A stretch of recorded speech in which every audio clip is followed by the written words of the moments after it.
Good evening, everybody. I hope everybody's doing well. I've been doing a couple of videos. My last few videos, I think they were in Spanish.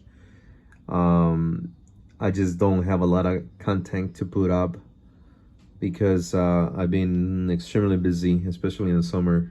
I'm really busy, but I decided to do this video also in English. I think it's important for those that like to speak in Sideband, where modulations there are between AM, part of the AM modulation. So I don't work on CBs.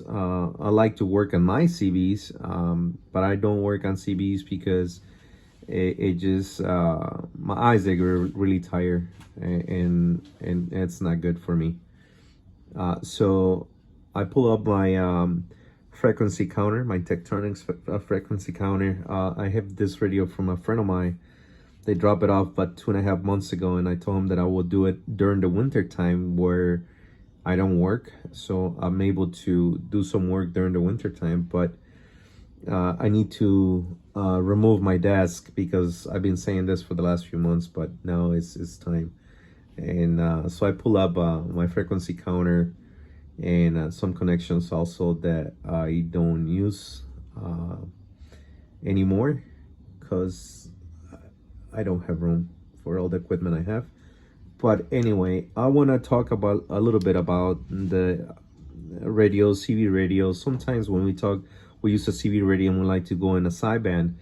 The clarification is too sensitive. Depends who does the modification and how they do the modifications. In this case, this radio had a wrong modification on it. I fixed it. I fixed that modification, and I fixed the clarification with the new modification that I did to it. I showed that in my video. I'm gonna load up the video in a few minutes in Spanish, but this one I decided to do it because want to show you the frequency is 27,835 right now, and we see it over there, 27,835,002. That was great. However, when I got this radio, it was really off. I think it was over 100 and something hertz off. So when my friend was talking on sideband, people would tell him, hey, I have a hard time clarifying you. So they have to move their clarifications, their BFO, to a point where they will hear him okay, but as soon as he stopped talking and someone else talks, they had to bring their BFO to the right spot. And it was very annoying that everybody would tell him, hey, you are off frequency, you are off frequency. He will set up his clarifiers, his BFO on where he hear them properly, right? But whenever he presses the microphone, the TX, it will change, the transmission frequency would change. It was a little bit off. So what I did, I fixed that modification. I align it right now, as you guys can see. It's there. It's literally perfect. See? Let me do a little bit of close-up.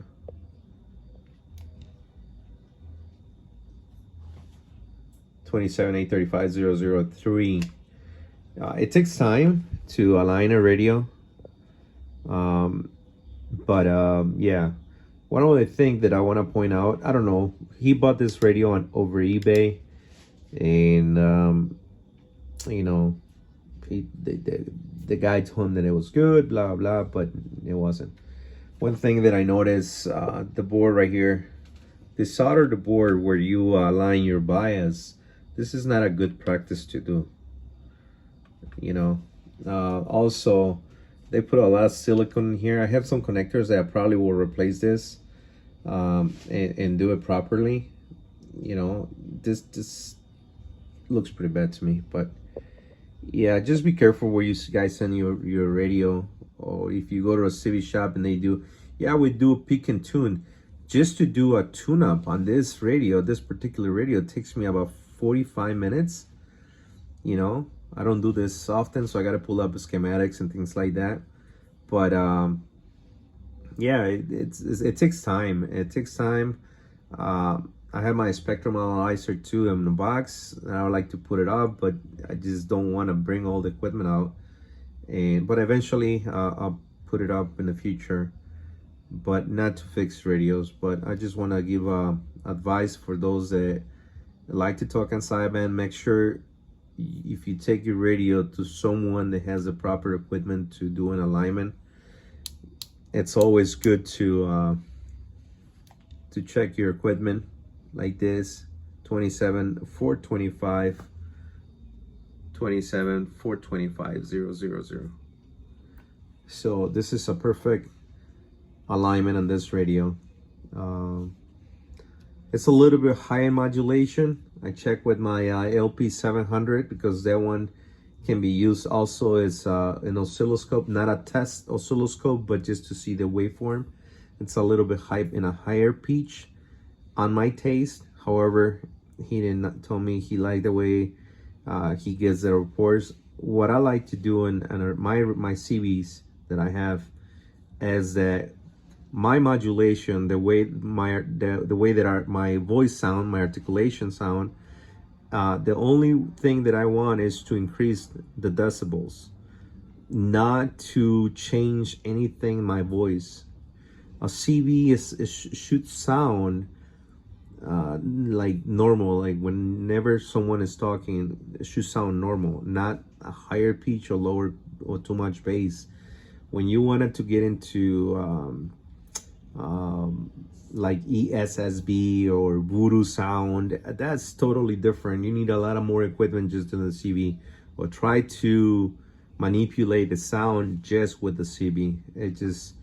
It doesn't work that way. But yeah, just want to give a little bit of advice on be careful where you send your equipment to get it tuned. Pay for, I mean, it's worth paying money as long as they can show you that your frequency you're transmitting it shows and reflects on a 8-digit frequency counter. In this case, you guys can see it there, 27 424 99999. All right, 73, and talk to you guys soon. I hope you guys enjoyed this video.